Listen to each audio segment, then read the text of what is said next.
Hi there, I'm Jillian Kendrick. Thank you so much for attending this session of the Profit Online Summit. You are here because you want to create a business that is going to last and have longevity, and you want to earn more money in your business. So how do we actually do that? Well, one of the ways that we can earn more money in our businesses is to scale. But scaling comes with its own issues, its own challenges, such as even for friends of mine, clients of mine that are solopreneurs, they still can't do everything alone, and they will hire a graphic designer, or they'll hire an assistant, or they'll hire a virtual person to help them. So even if you are a solopreneur, even if you're doing your own thing, whether you're, it doesn't matter. Even if you're an implementation person, you write programming, whatever it is, if you want to scale and grow your business, you need to get more clients. And in order to fulfill on those clients, you have to have people who work for you, whether it's contractors or employees. Either way, you have to have people who work for you. But then that comes with its own obstacles and challenges as well, because you can spend all of this time training someone and then you have to fire them. Or you spend a ton of time and money and effort training somebody to get their skills up or their interpersonal skills up, to make them feel like they're a part of your team.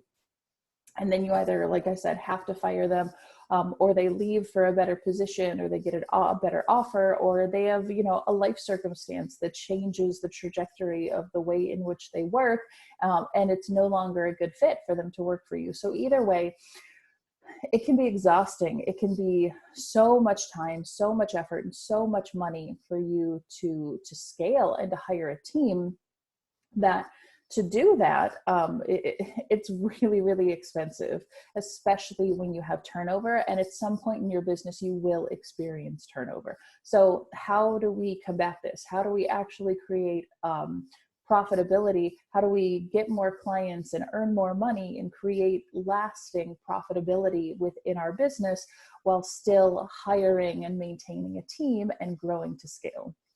The way that we do that is through documentation, processes, and procedures.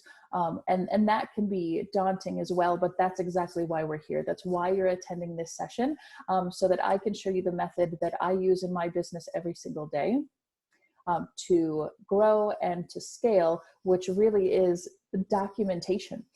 As an example, every process that we have, every task that we do over and over and over again that gets repeatable, or is repeatable and gets repeated, we create a Google Doc for that process. And we go through a lengthy workflow of how to document that process. And I want to show you that today so that it'll make it a little bit easier for you. We have documented everything from standard operating procedures, company goals, our new hire onboarding, our new hire offboarding for when they get fired or let go, our new client onboarding, our new client offboarding. Like literally everything that we do is documented and then automated in some way. But we need to get to the documentation part first, which is really the most difficult. So what we use in our business is what I've coined as the PB&J method. Now, don't worry, PB&J isn't some acronym that you have to remember. It literally is one of the hardest things that you might do as a business owner. But I promise you, it gets easier. And with time and with going through this exercise that we're about to go through right now, it will get so much easier. And this is something that you can show to your contractors and to your employees so that they can learn this method as well. So let me go ahead and share my screen and we'll jump right in. I just have a blank Google Doc here, and this is exactly what we start with anytime that we're going to document something. So one of, like I said, the hardest things that you can do is the PB&J method, which is to write down, how do you make a peanut butter and jelly sandwich? Now you might be laughing, and that's okay. I kind of chuckled the first time that I came up with this as well. And when I went through this exercise with my team, I told them straight out, hey guys, we're gonna do one of the hardest things that you've ever done. We're gonna write down how to create a peanut butter and jelly sandwich. And They laughed.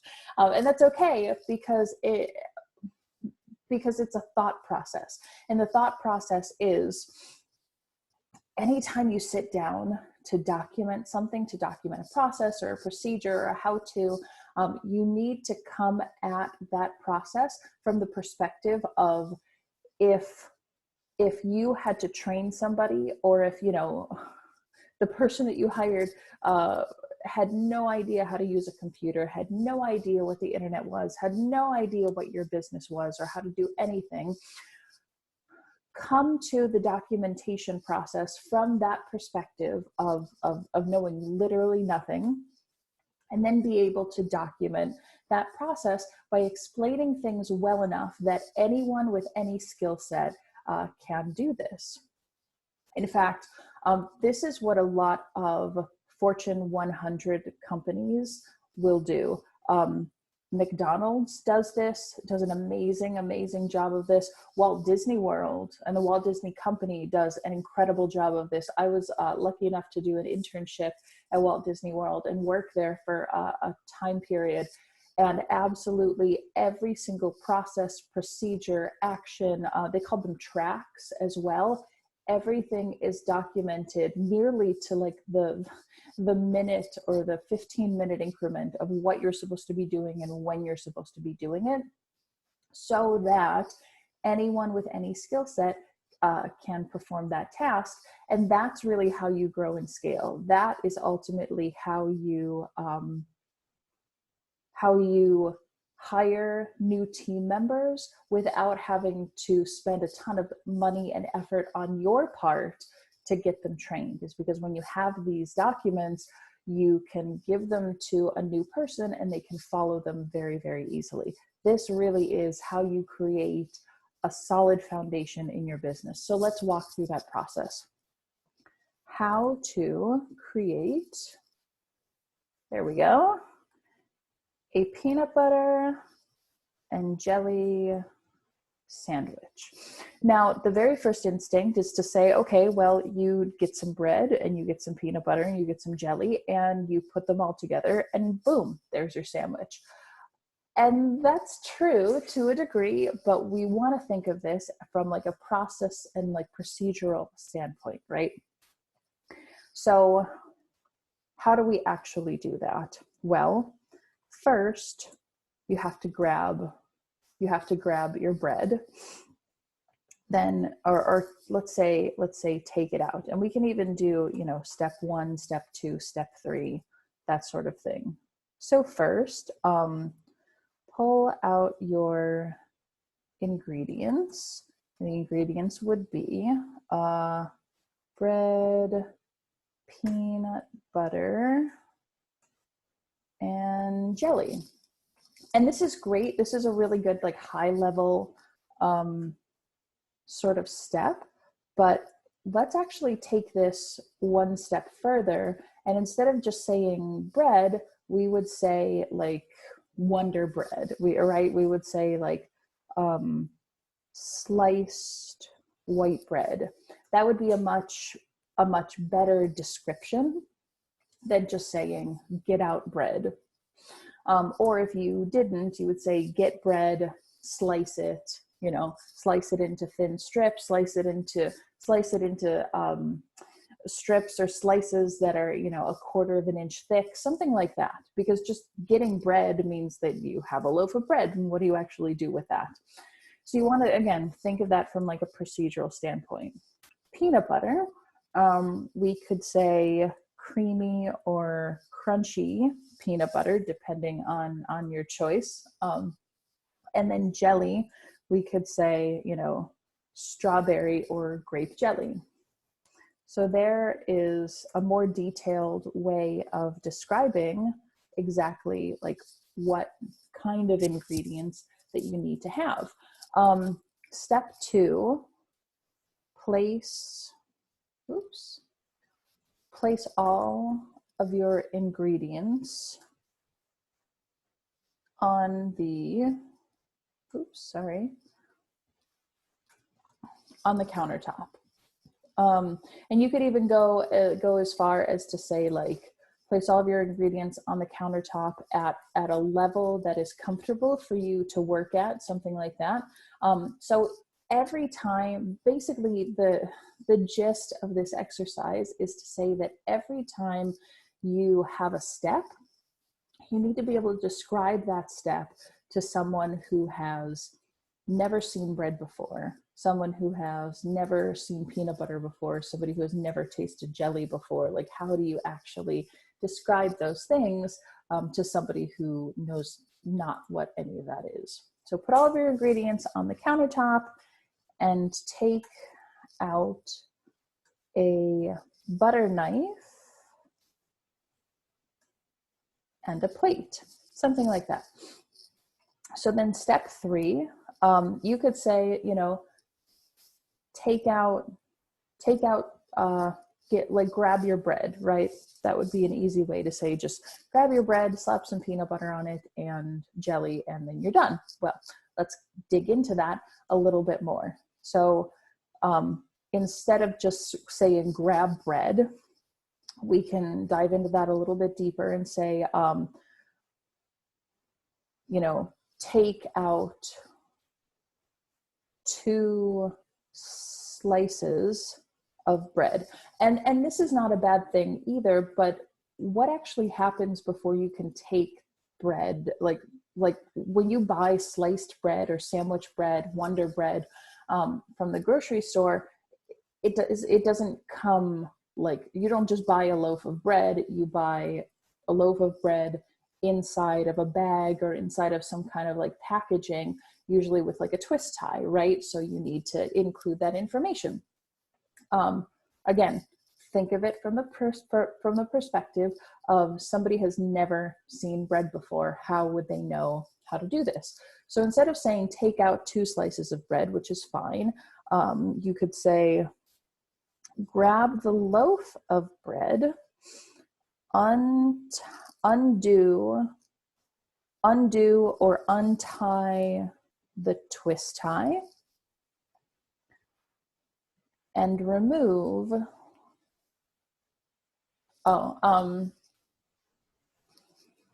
open the bag and remove 2 slices of bread and place the 2 slices next to each other, there we go, on the plate. So there we go. I guess you could even say like face up, but at that point, like, how do we know what the face of the bread really is? Because there are 2 sides. So you're always thinking, how do I describe this better? How do I explain things better? And from the, like a procedural standpoint, I would never write in a procedure, you know, go to this link and click, you know, the submit button. I would say, go to this link and, you know, halfway down the page, click on the green button or bright green button that says submit, something like that. Like, I would describe it a little bit better to make it easier for the person following the instructions to actually find what they need.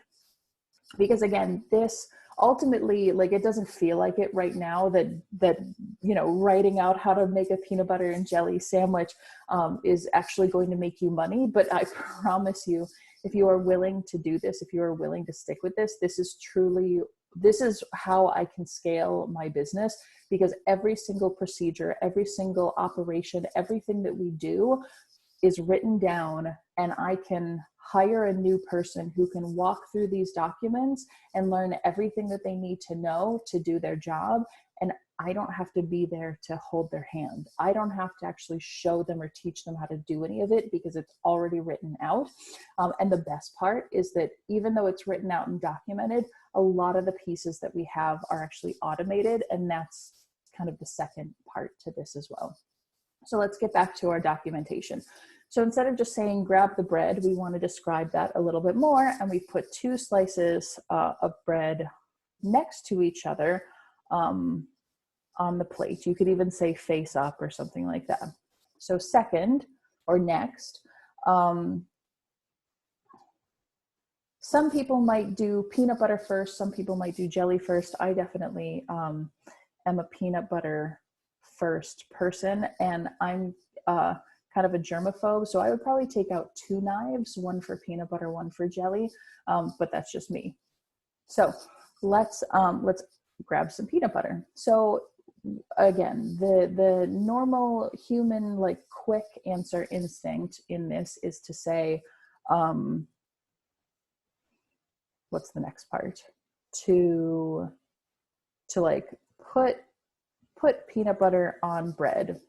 That would be, you know, the lazy way of doing it. But if we're actually going to look at it from the documentation point of view and through the visualization of this exercise, how do we write that out a little bit better? Instead of just put peanut butter on bread, we can say,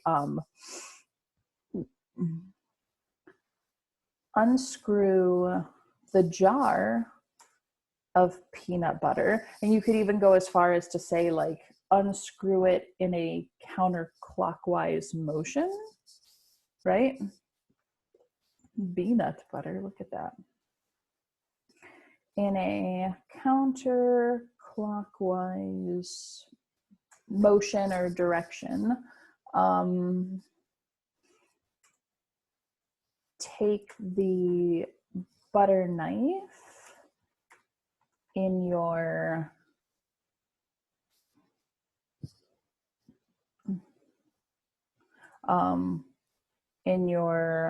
right or left hand, I guess, depending on which what side you're dominant in.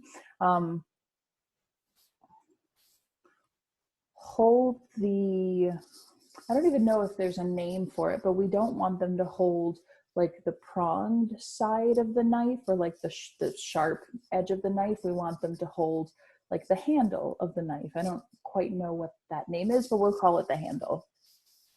Hold the handle side of the knife, because there again, if you tell somebody, okay, grab a knife, they could grab the sharp part because you didn't explain which part of the knife they're supposed to be grabbing. Like again, the exercise is every single step, every single thing that you explain, can you explain it a little bit better? Can you explain it in a little bit more detail? Because if you can, just saying grab the knife, they could grab it, you know, anywhere. You could say grab the knife and they could hold it with 2 fingers rather than holding it firmly in a fist, right? Like you could go as far as to explain it in that way as well. So hold the handle side of the knife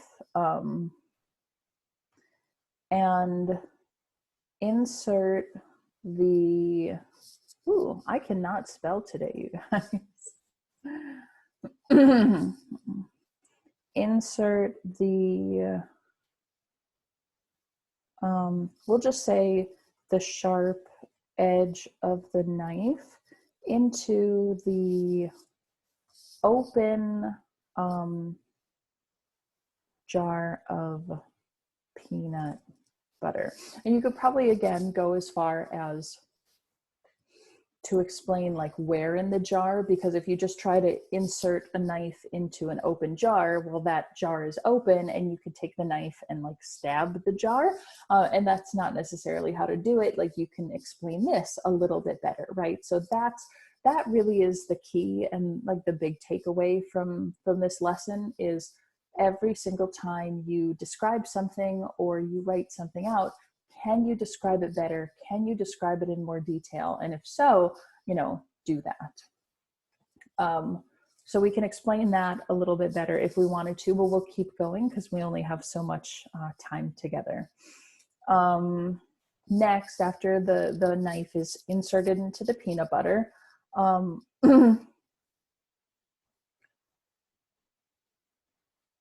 pull out, remove the knife from the peanut butter jar.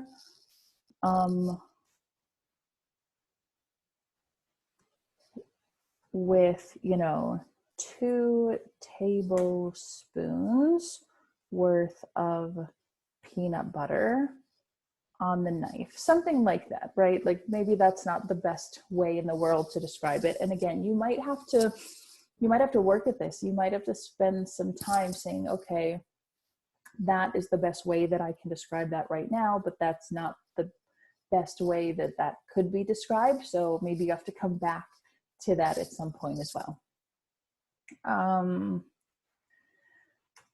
Next, using the knife, spread the peanut butter evenly onto the open face of one slice of bread. You could even, instead of just saying one slice and letting them choose, from a procedural standpoint, you would probably, if you were teaching somebody how to do something, you would probably have like a preferred side. So we might even say the open face of the left side slice of bread. And remember, up here we mentioned place the slices next to each other on the plate, but we didn't describe left or right, so maybe we can add that in. And don't feel like every time you document something that it has to be absolutely perfect. What we do is we follow the peanut butter and jelly method, but we do our best to then give this procedure to another team member who knows nothing about that project or nothing about that client, and say, okay, try to follow this process and tell me what doesn't make sense. And so we kind of have a checks and balances system as well, because I can look at something and say, well, oh, that's obvious.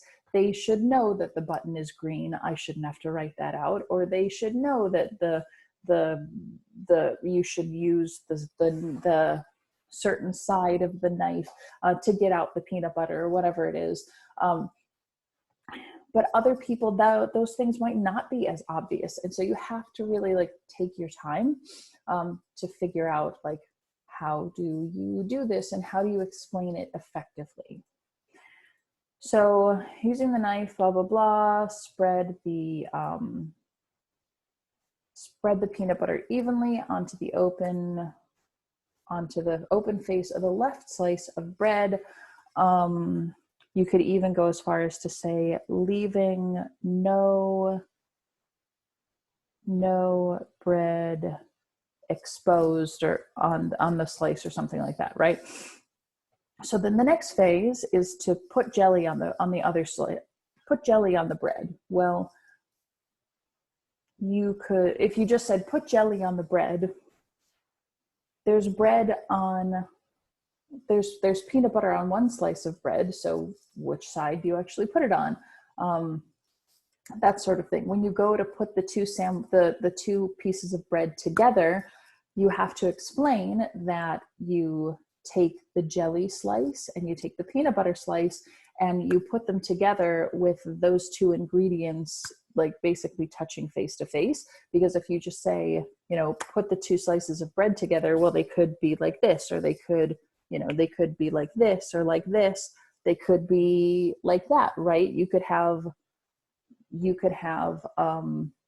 the jelly and the peanut butter on the outside and the two pieces of bread like touching each other. That would still be putting them together necessarily, but it's not the procedure that you want.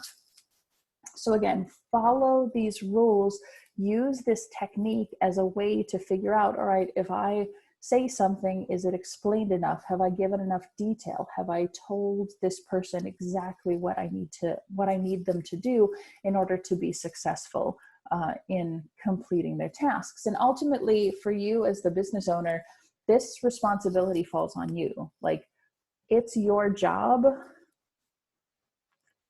Let me rephrase, because I'm thinking of how I want to say this in my head. It is not your job to do their work for them, but it is absolutely your job to make sure that you are setting them up for success and that they have all of the tools and the skills and the resources they need to do that work. And if you haven't done that, then you haven't done their job. You haven't done your job. So therefore they can't do their job, and you are literally setting them up to fail. If that happens, you know, you end up, and I'm kind of lamenting because I've totally been there. It's exhausting, it is costly, it is frustrating. And it's basically digging into a big rabbit hole to try and figure out where somebody went wrong. But if you have a documented, a clearly documented process for how to do something, then the person can go back and be like, oh, well, right here, you didn't give me a knife with a sharp edge. So obviously, like, how could I have figured out what edge or what side to use of the knife? And then it's very, very clear what happened and why and where it went wrong. And it truly makes your life a little bit easier. And again, I totally understand that, looking at this, you're probably wondering, like, how in the world is writing out how to make a PB&J sandwich actually going to make me money in my business? I promise you, my business has nearly tripled since implementing like processes and procedures, and it would not have happened if not for the fact that we took the time and did our due diligence to make sure that we documented this sort of stuff. Because now I can go out and I can spend my time getting clients, creating content, writing ad copy. I can go out and get business for the business rather than spending my time tracking tasks and dealing with like personnel sort of issues similar to this. And it really is like that tripling of our business, other than obviously like going to get those clients, but creating the time and creating the space for me to actually go get those clients was only manifested because we took the time to document everything. And now I don't have to spend my time training people and figuring out where they went wrong on their tasks, or even sometimes checking their tasks, because I know our stuff is documented so well that I don't have to do that.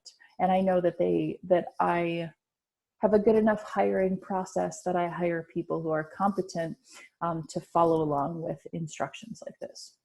So let's keep going in the peanut butter and jelly task. And I think you guys have got it, but I just we'll do like one or two more steps, and then that'll be it. So we need to add the jelly. So we could actually just copy this portion as well. Unless you want to go through the process of using a different knife or cleaning the knife, maybe after the previous step, clean off your knife for reuse, something like that. So now using the knife, spread, actually we have to get some jelly out of the jar. So we could probably copy, we could probably copy all of this too, you guys. And again, we copy and paste and fix a lot of stuff so that we don't have to like retype and redo and reuse over and over again. So now, unscrew the jar of jelly in a counterclockwise motion and take the butter knife in your right or left hand, holding the handle side of the knife. Insert the sharp edge of the knife into the open jar of jelly. Remove the knife from the jelly jar with 2 tablespoons, or again, however much you would prefer, worth of jelly on the knife. Jelly. Using the knife, spread the jelly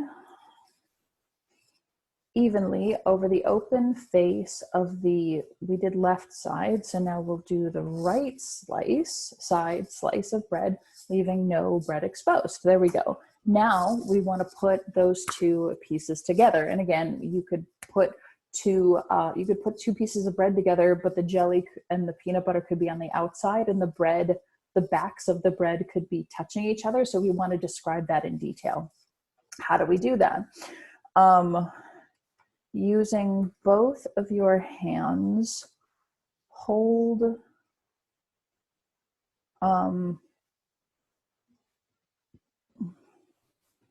take both slices of bread and place them together in a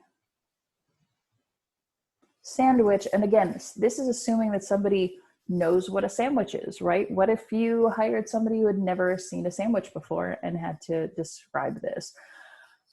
Most people can, but we'll just use this for now. Place them together in a sandwich form where the peanut butter and the jelly are touching each other, and the backs of the two slices of bread are now on the outside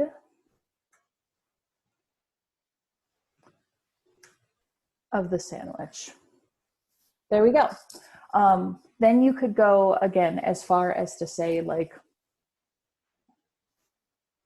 there we go. Then you could go as far as to say, like, this is how you cut the bread, this is how you cut the sandwich, this is how you eat the sandwich, this is what it should taste like, this is how you would dispose of leftovers, this is how you would clean the plate, blah, blah, blah, blah. But that may or may not be part of your process. So again, the peanut butter and jelly method is meant to get you thinking really outside of the box or outside of the sandwich, so to speak, to be able to explain things in a manner in which are easily followable and are detailed enough for somebody who knows nothing about how to actually complete that task. So think of it from the perspective of, if you hired someone who has never been online, who has never seen the internet, who has never touched a computer, if you had to hire somebody like that, how would you actually go about teaching them how to do something within your business? And that's the perspective that you need to come at each task for.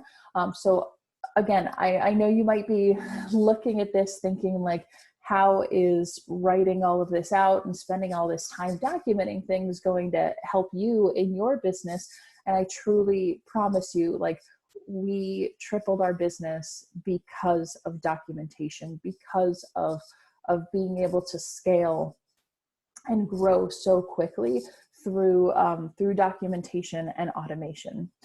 A gift that I want to give you today for hanging out with me and following along with me through this session is I'm actually going to give you some of the documents that we have created. So I think you'll get, I don't remember exactly, but you'll get like our SOPs, our standard operating procedures for our company. You will get our new client onboarding and our new hire onboarding, as well as a couple of other documented processes that we have. And you'll get all of those in a Google Doc folder as soon as you opt in. And the address to opt in is, let me show you, informedmarketingsolutions.com / I think it's 2020-summit. Let me share my screen again and I'll show you exactly where that is.